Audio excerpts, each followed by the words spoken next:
Good morning dear students. पिछले turn पर हमने आपको आयनन एंथैल्पी यानी आयनन विभव के बारे में बताया था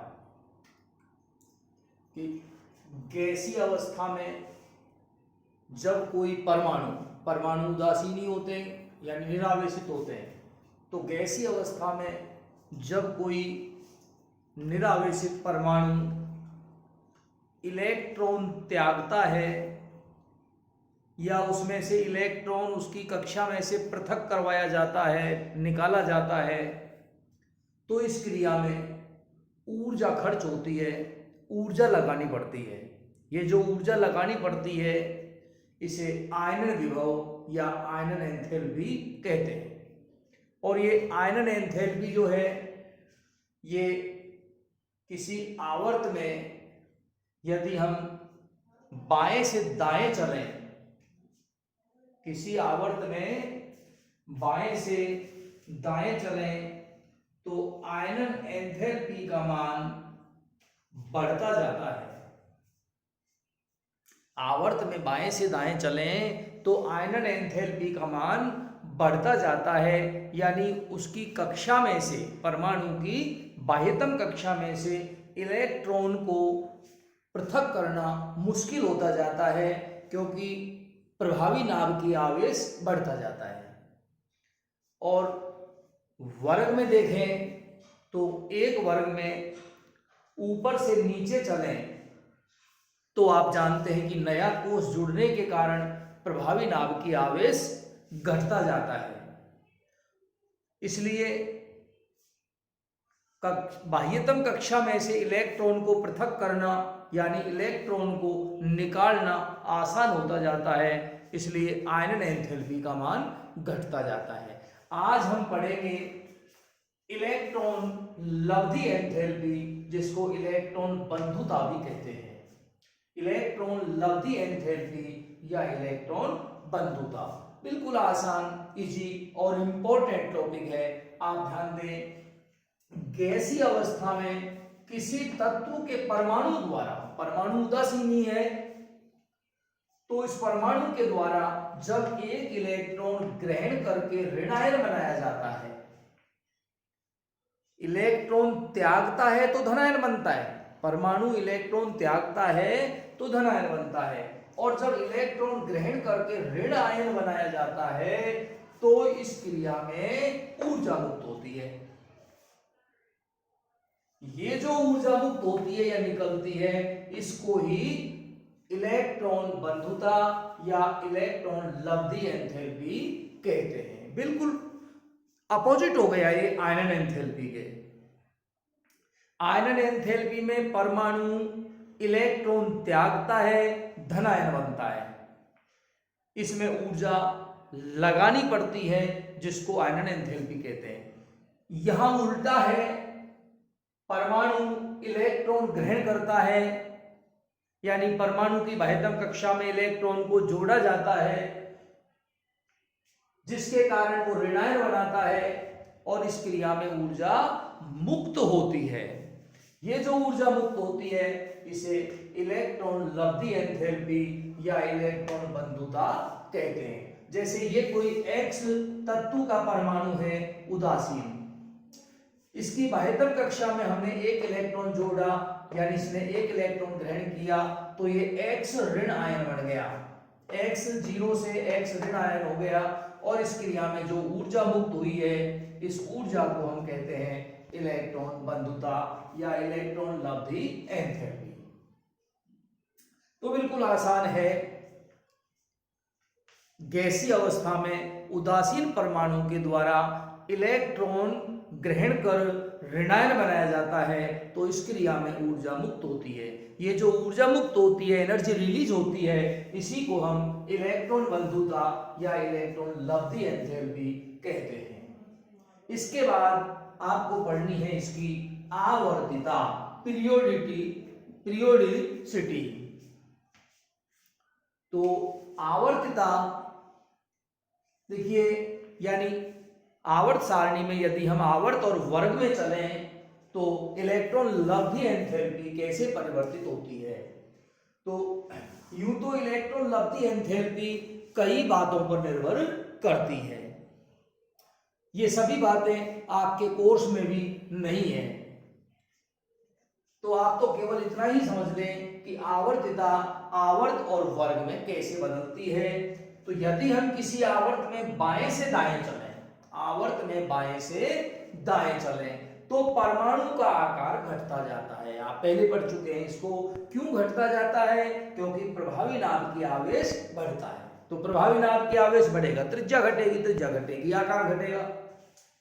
तो बाएं से दाएं अगर हम किसी आवर्त में चलते हैं तो प्रभावी नाभ की आवेश बढ़ता है। प्रभावी नाभ की आवेश यानी इलेक्ट्रॉनों पर लगने वाला बल। तो जब ये बल बढ़ेगा तो परमाणु द्वारा इलेक्ट्रॉन ग्रहण करना आसान होता जाएगा, यानी उसमें इलेक्ट्रॉन ग्रहण करने की प्रवृत्ति बढ़ती जाएगी। तो प्रभावी नाभ की आवेश बढ़ता है, जिसके फलस्वरूप इलेक्ट्रॉन ग्रहण करने की प्रवृत्ति बढ़ती है। अतः प्राय, ये प्राय शब्द हमने जोड़ दिया क्योंकि इसको कई कारक और भी प्रभावित करते हैं। तो प्राय इलेक्ट्रॉन लब्धि एंथैल्पी का मान बढ़ता जाता है, इलेक्ट्रॉन लब्धि एंथैल्पी का मान बढ़ता जाता है। देखिए प्राय जोड़ने का मैं कारण बताऊं आपको। जैसे हम दूसरे वर्ग में बाएं से दाएं चलें, Li और Be, तो अपने इस नियम के हिसाब से बेरिलियम की इलेक्ट्रॉन लब्धि एंथैल्पी ज्यादा होगी और लिथियम की इलेक्ट्रॉन लब्धि एंथैल्पी कम होगी। लेकिन ऐसा है नहीं, बल्कि लिथियम की इलेक्ट्रॉन लब्धि एंथैल्पी ज्यादा है और बेरिलियम की कम है। अब आप कहेंगे साहब ऐसा क्यों है?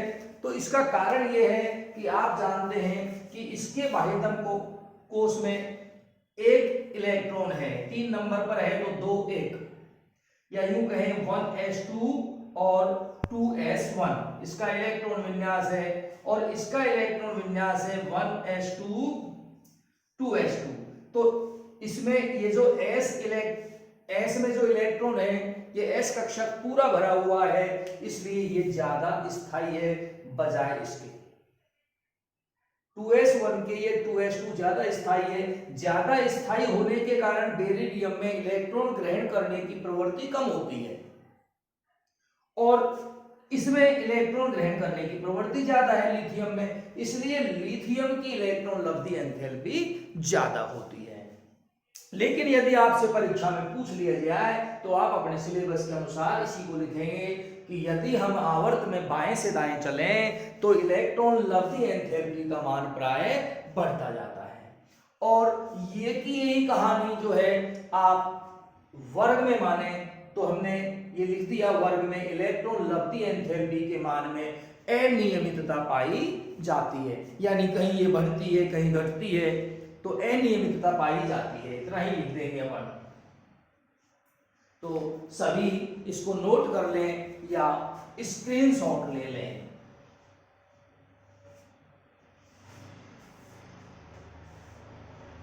इलेक्ट्रॉन लब्धि एंथैल्पी नोट कर लें।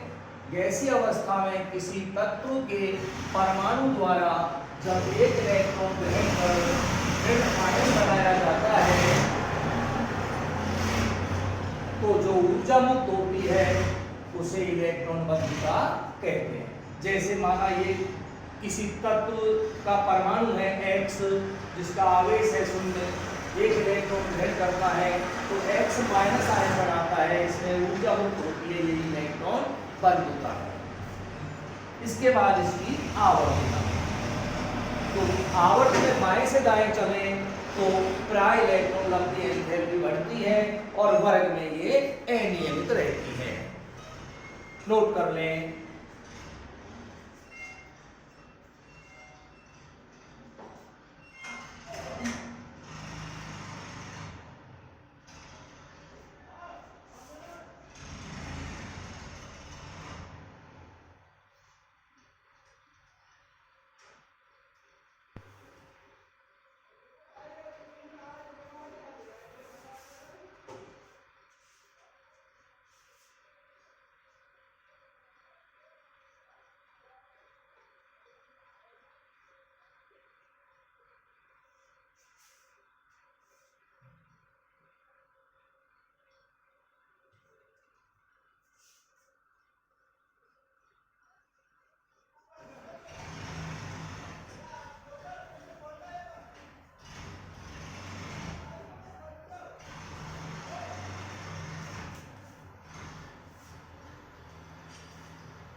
और अब हेडिंग लगाए विद्युत ऋणता इलेक्ट्रोनेगेटिविटी।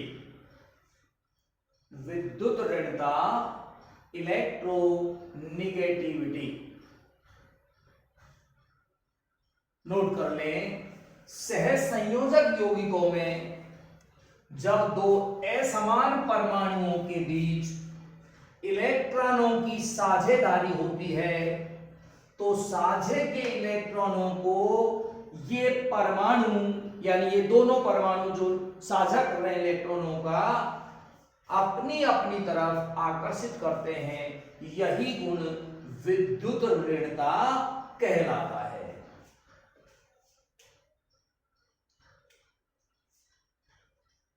जो परमाणु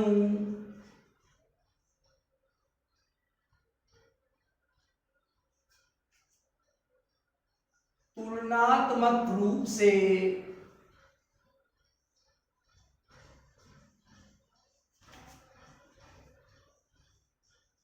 अधिक बल से आकर्षित करता है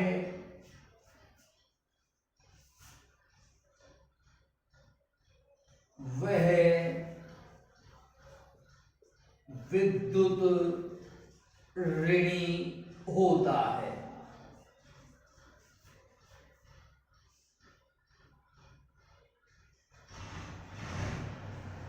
अर्थात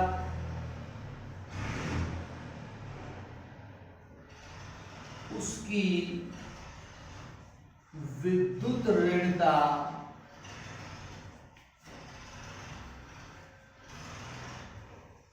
अधिक होती है।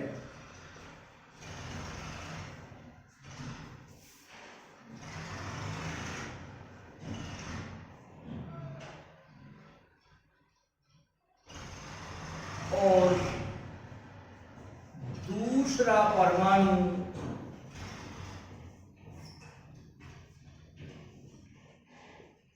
जो कि कम बल द्वारा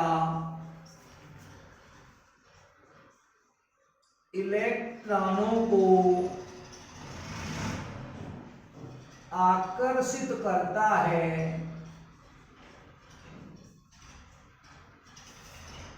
वह विद्युत धनी कहलाता है।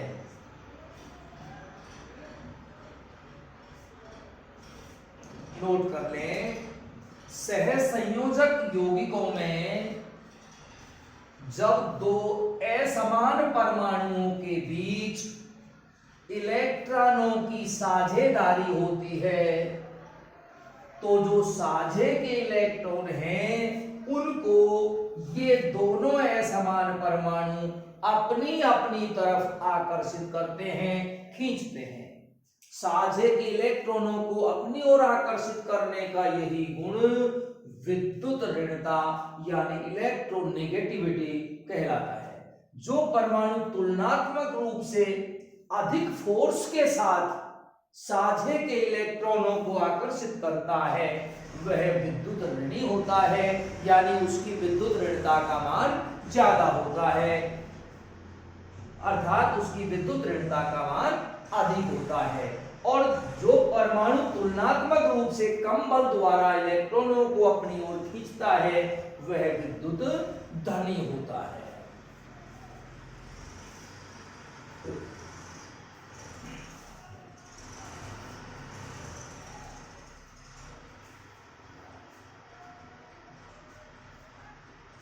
नोट कर लें एक बार, सहज संयोजक यौगिकों में जब दो असमान परमाणुओं के बीच, परमाणु कैसे हैं असमान, तो असमान परमाणुओं के बीच इलेक्ट्रॉनों की साझेदारी होती है, पार्टनरशिप होती है, तो जो साझे के इलेक्ट्रॉन हैं उनको ये दोनों ही परमाणु अपनी अपनी तरफ खींचते हैं।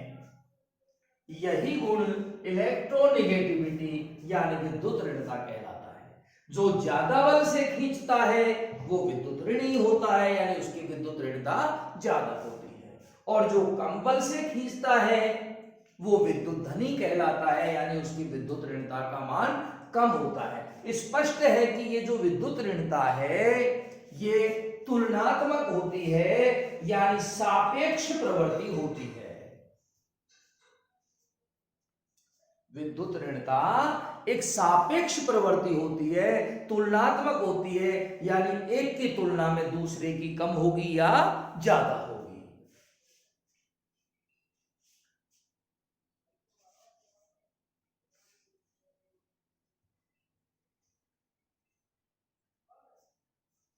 तो देखिए एक बार समझ लें इसको।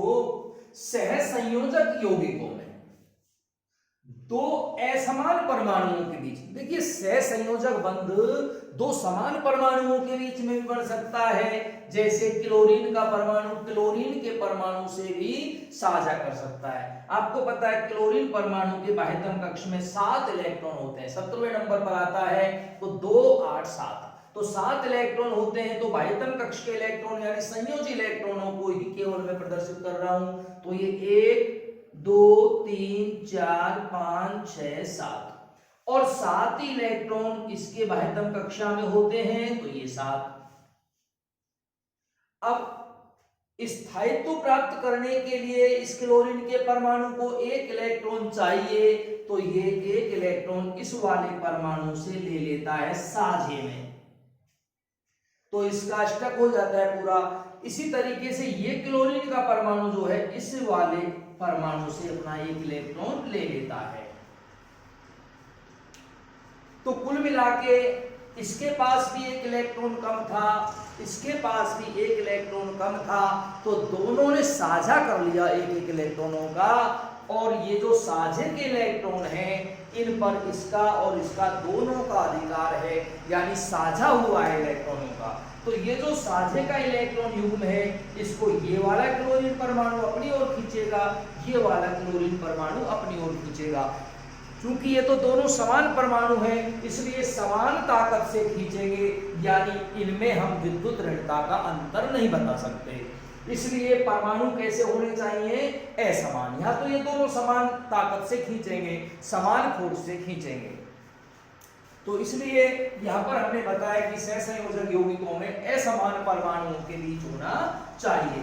तो असमान परमाणुओं का उदाहरण अपन लेते हैं। जैसे हमने ये एक परमाणु लिया हाइड्रोजन, आपको पता है इसकी बाह्यतम कक्षा में 1 इलेक्ट्रॉन होता है, और दूसरा परमाणु हमने ले लिया क्लोरीन, इसकी बाह्यतम कक्षा में 7 इलेक्ट्रॉन होते हैं, तो ये 7 इलेक्ट्रॉन हो गए। अब हाइड्रोजन के परमाणु को स्थायित्व प्राप्ति के लिए 1 इलेक्ट्रॉन चाहिए, तो ये क्लोरीन के परमाणु से 1 इलेक्ट्रॉन इसने ले लिया, एक खुद का है, एक क्लोरीन से आ गया, तो हो गए 2 इलेक्ट्रॉन। अब ये 2 से स्थायी हो जाता है। अब क्लोरीन को भी 1 इलेक्ट्रॉन चाहिए स्थायित्व के लिए, तो क्लोरीन ने 1 इलेक्ट्रॉन हाइड्रोजन से ले लिया, तो क्लोरीन का भी अष्टक पूरा हो गया। अब ये साझे का जो इलेक्ट्रॉन युग्म है, एक जोड़ी इलेक्ट्रॉन का जो साझा हुआ है, ये साझे का इलेक्ट्रॉन युग्म क्लोरीन की तरफ ज्यादा रहेगा, यानी क्लोरीन इसको अपनी ओर ज्यादा खींचेगा तुलनात्मक रूप से हाइड्रोजन। इसलिए हम कहेंगे कि यहाँ पर हाइड्रोजन तो हो जाएगा विद्युत धनी, और ये क्लोराइड जो है ये हो जाएगा विद्युत ऋणी।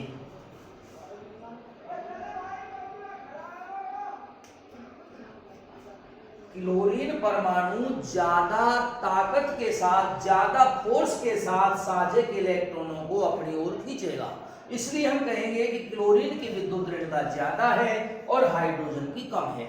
या यूं कह दो हाइड्रोजन विद्युत धनी है और क्लोरीन विद्युत ऋणी है।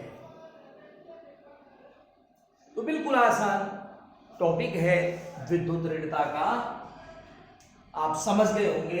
एक बार पुनः समझ सकते हैं कि जब सहसंयोजक यौगिकों में 2 असमान परमाणु इलेक्ट्रॉन का साझा करते हैं, तो जो साझे के इलेक्ट्रॉन युग्म हैं उनको दोनों ही अपनी अपनी ओर खींचते हैं, लेकिन एक ज्यादा बल से खींचता है, दूसरा कम बल से खींचता है। ये जिस बल के द्वारा इलेक्ट्रॉन युग्मों को खींचा जा रहा है उस बल को या उस ताकत को ही हम विद्युत ऋणता के नाम से जानते हैं। अब जो जितनी ज्यादा ताकत लगाएगा वो उतना ही ज्यादा विद्युत ऋणता वाला होगा, यानी वो विद्युत ऋणी होगा, और जो कम बल लगाएगा वो अपेक्षाकृत विद्युत धनी होगा। ये उदाहरण से भी हमने आपको समझाया, जैसे हाइड्रोजन और क्लोरीन परमाणुओं के बीच में एक जोड़ी इलेक्ट्रॉन का साझा हुआ है, तो ये जो साझे का पेयर है इलेक्ट्रॉन युग्म, ये क्लोरीन की ओर ज्यादा रहेगा क्योंकि क्लोरीन इसको ज्यादा अपनी ओर खींचेगा।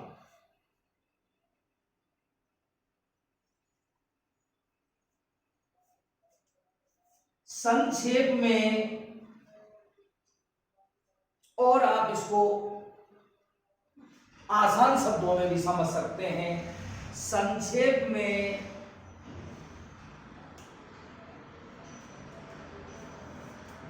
इलेक्ट्रॉन ग्रहण करने की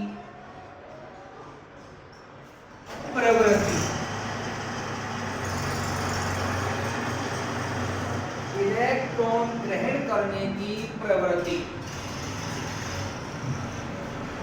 विद्युत ऋणता कहलाती है।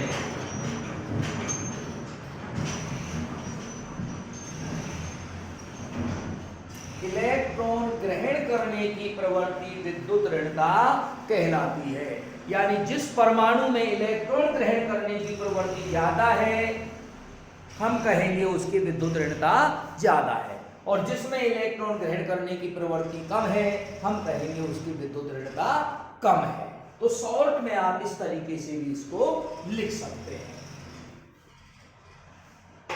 अब हम समझेंगे इसकी आवर्तिता, विद्युत ऋणता की आवर्तिता।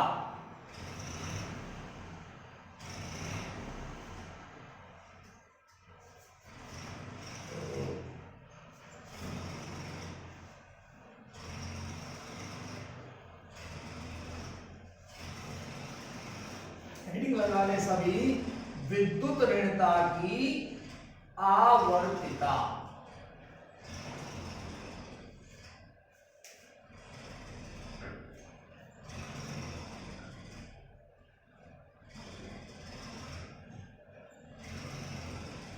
किसी आवर्त में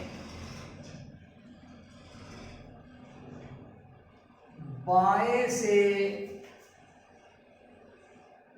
दाएं चलें तो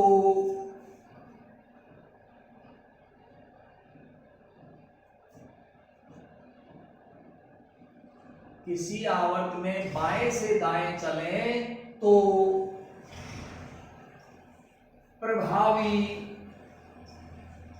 नाभिकीय आवेश बढ़ता जाता है।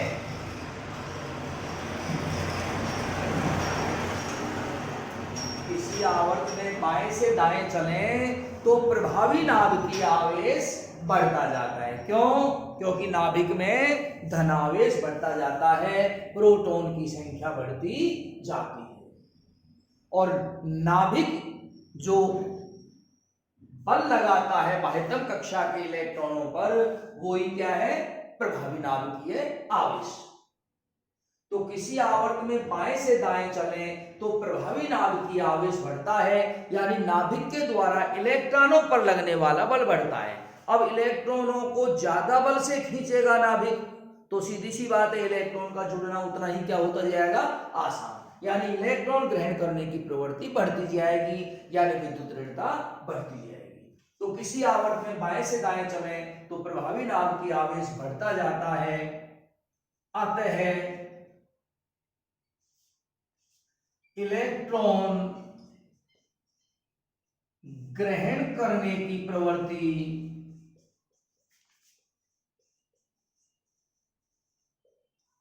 बढ़ती जाती है।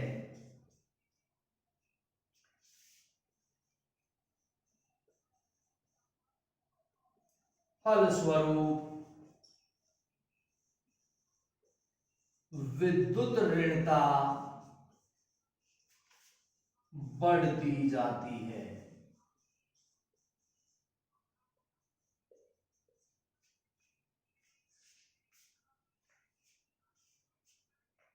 किसी आवर्त में बाएं से दाएं चलें तो प्रभावी नाव की आवेश बढ़ता जाता है, जिसके कारण इलेक्ट्रॉन ग्रहण करने की प्रवृत्ति बढ़ती है। इलेक्ट्रॉन ग्रहण करने की प्रवृत्ति विद्युत ऋणता है।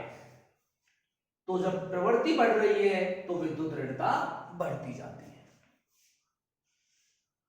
किसी भी आवर्त में आप बाएं से दाएं चल सकते हैं, जैसे Li, Be, B, C, N, O, F। तो यहां पर Li की विद्युत ऋणता सबसे कम होगी, F की विद्युत ऋणता सबसे ज्यादा होगी। इस तरीके से यानी बाएं से दाएं चलेंगे तो विद्युत ऋणता बढ़ेगी। देखिए, इसको आपसे प्रश्न के रूप में भी पूछा जा सकता है। जैसे आपको ये दे दिया, एक तो दे दिया Li, एक दे दिया कार्बन, एक दे दिया बेरिलियम, एक दे दिया फ्लोरीन। ये 4 तत्व दे दिए और आपसे कह दिया कि इनको विद्युत ऋणता के बढ़ते क्रम में लिखो। यानी जिसकी विद्युत ऋणता ज्यादा है उसको लास्ट में लिखो और जिसकी विद्युत ऋणता सबसे कम है उसको सबसे पहले लिखो। तो आप जानते हैं कि ये सब एक ही आवर्त के तत्व हैं और आपको पता है कि आवर्त में बाएं से दाएं चलें तो प्रभावी नाव की आवेश बढ़ता है, जिससे इलेक्ट्रॉन ग्रहण करने की प्रवृत्ति बढ़ती है, यानी विद्युत ऋणता बढ़ती है। तो सीधी सी बात है कि ये दूसरे वर्ग के तत्व हैं और इनमें लास्ट वाला तत्व तो है फ्लोरीन, तो इसकी विद्युत ऋणता तो सबसे ज्यादा होगी। और शुरू वाला तत्व है लिथियम, तो इसकी सबसे कम होगी। अब लिथियम के बाद ये बेरिलियम आता है, तो यहाँ पर बेरिलियम आएगा, फिर यहाँ पर सी आ जाएगा।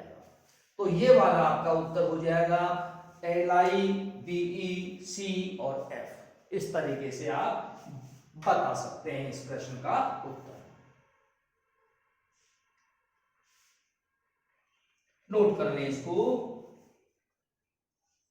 किसी आवर्त में बाएं से दाएं चलें तो प्रभावी नाभ की आवेश बढ़ता जाता है, अतः इलेक्ट्रॉन ग्रहण करने की प्रवृत्ति बढ़ती जाती है, फलस्वरूप विद्युत ऋणता बढ़ती जाती है। और अब बात करें अपन वर्ग की। किसी वर्ग में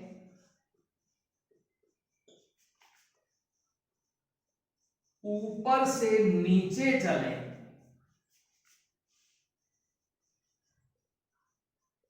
तो नया कोष जुड़ता जाता है, जिससे प्रभावी नाभिकीय आवेश घटता जाता है। अतः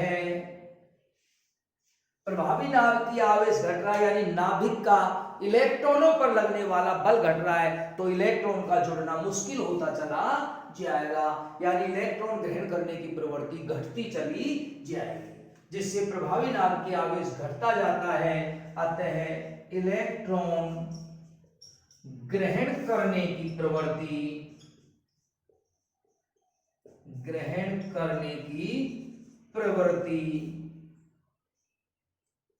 घटती जाती है, अर्थात विद्युत ऋणता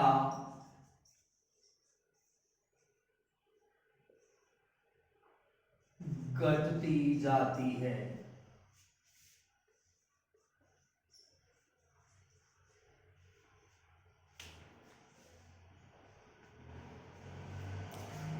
अब इसको भी आपसे प्रश्न के रूप में अलग से पूछा जा सकता है। जैसे आपको दे दिया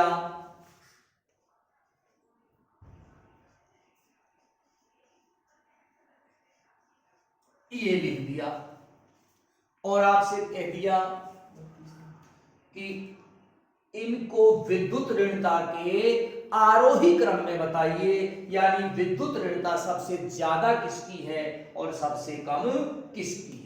तो आपको पहले तो इन तत्वों का संबंध देखना है। देखिए, ये सब पहले वर्ग के तत्व हैं। हेली ना की रब से फरियाद, ये है ये ना, ये की और ये फरियाद। तो हेली ना की रब से फरियाद यानी पहले वर्ग के तत्व हैं। अब आपको पता है कि वर्ग में ऊपर से नीचे चलेंगे तो नया कोष जुड़ने के कारण इलेक्ट्रॉन ग्रहण करने की प्रवृत्ति घटेगी। तो सीधी सी बात है कि सबसे ज्यादा विद्युत ऋणता यहां पर होगी हाइड्रोजन की और सबसे कम होगी फ्लोरीन की। फ्लोरीन की सबसे कम, उससे कम, फिर ये पोटेशियम और फिर ये सोडियम और फिर ये हाइड्रोजन। यानी विद्युत ऋणता का ये क्रम हो जाएगा, सबसे ज्यादा विद्युत ऋणता हाइड्रोजन की, उससे कम सोडियम की, उससे कम पोटेशियम की, सबसे कम फ्रेंशियम की।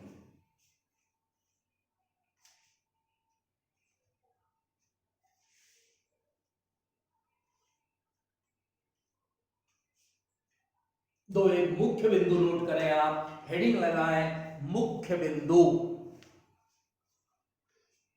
नंबर 1,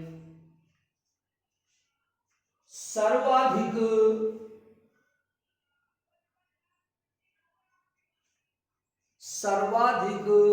इलेक्ट्रॉन लब्धि एंथैल्पी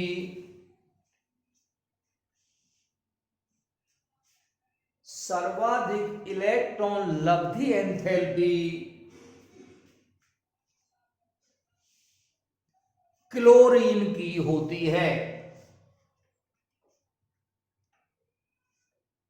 सर्वाधिक इलेक्ट्रॉन लब्धि एंथैल्पी क्लोरीन की होती है, Cl क्लोरीन।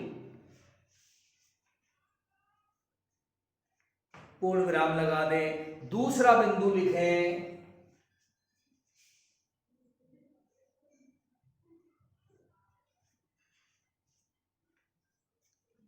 सर्वाधिक विद्युत ऋणता वाला तत्व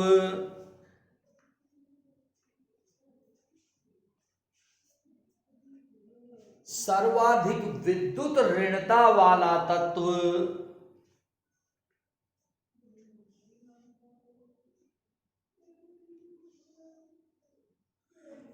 फ्लोरीन है।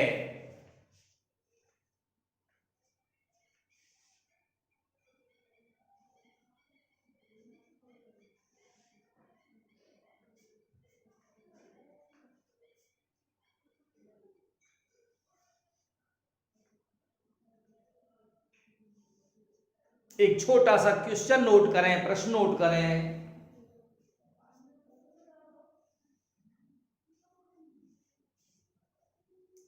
हैलोजनों को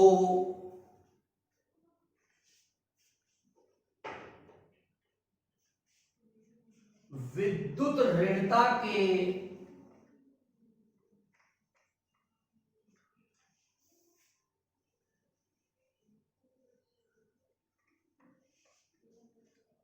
आरोही क्रम में लिखें।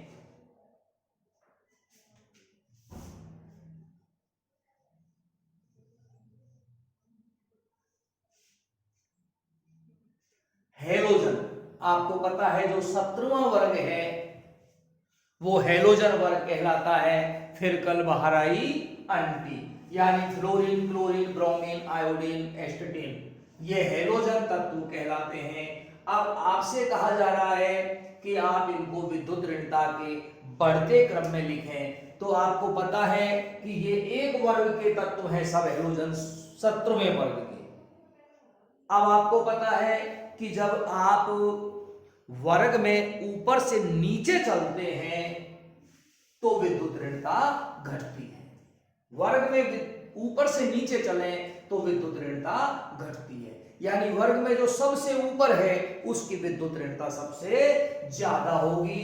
तो सबसे ज्यादा विद्युत ऋणता होगी फ्लोरीन की। ये आंसर हो जाएगा आपका। सबसे ज्यादा विद्युत ऋणता किसकी होगी भाई? फ्लोरीन की। उससे कम होगी क्लोरीन की, क्योंकि क्लोरीन इससे जस्ट नीचे है। फिर इससे भी कम विद्युत ऋणता होगी ब्रोमीन की, क्योंकि ब्रोमीन इससे नीचे है। और फिर इससे भी कम विद्युत ऋणता होगी आयोडीन की, क्योंकि आयोडीन इसके भी नीचे है। तो ये हैलोजन है, इनकी विद्युत ऋणता का ये आरोही क्रम है। आरोही क्रम यानी विद्युत ऋणता का बढ़ता क्रम। तो सबसे पहले उस तत्व को लिखेंगे जिसकी विद्युत ऋणता सबसे कम है। तो आयोडीन की विद्युत ऋणता सबसे कम, ब्रोमीन की उससे ज्यादा, क्लोरीन की उससे ज्यादा, फ्लोरीन की सबसे ज्यादा।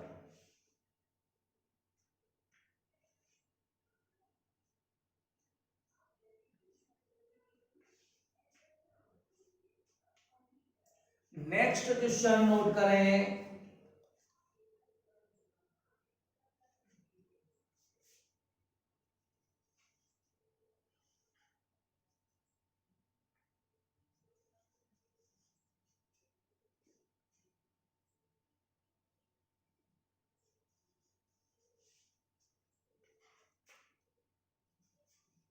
Beryllium comma calcium comma magnesium comma radium को विद्युत ऋणता के अवरोही क्रम में लिखो। अवरोही क्रम में लिखो यानी घटते हुए क्रम में लिखना है, अर्थात सबसे लास्ट में उस तत्व को लिखना है जिसकी विद्युत ऋणता सबसे कम हो।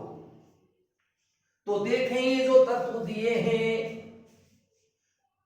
इनमें संबंध को देखने का प्रयास करें। बेरिलियम, कैल्शियम, मैग्नीशियम, रेडियम, तो आप पाएंगे कि ये सब एक ही वर्ग के तत्व हैं। दूसरा वर्ग है ये बेटा मांगे कार बाप राजी, तो ये राजी RA, तो एक ही वर्ग के तत्व हैं। अब वर्ग में आप ऊपर से नीचे जाएंगे तो विद्युत ऋणता घटेगी, यानी सबसे नीचे कौन है? रेडियम, तो रेडियम की विद्युत ऋणता सबसे कम है, तो ये लास्ट में आएगा RA, इसकी सबसे कम है। फिर इसके ऊपर बेटा मांगे कार, तो ये CA आएगा, और फिर ये मांगे Mg आएगा, और फिर ये Be आएगा। यानी सबसे ज्यादा विद्युत ऋणता बेरिलियम की है, उससे कम मैग्नीशियम की है, उससे कम कैल्शियम की है, और सबसे कम रेडियम की है। ये आपका आंसर हो गया, नोट कर लें।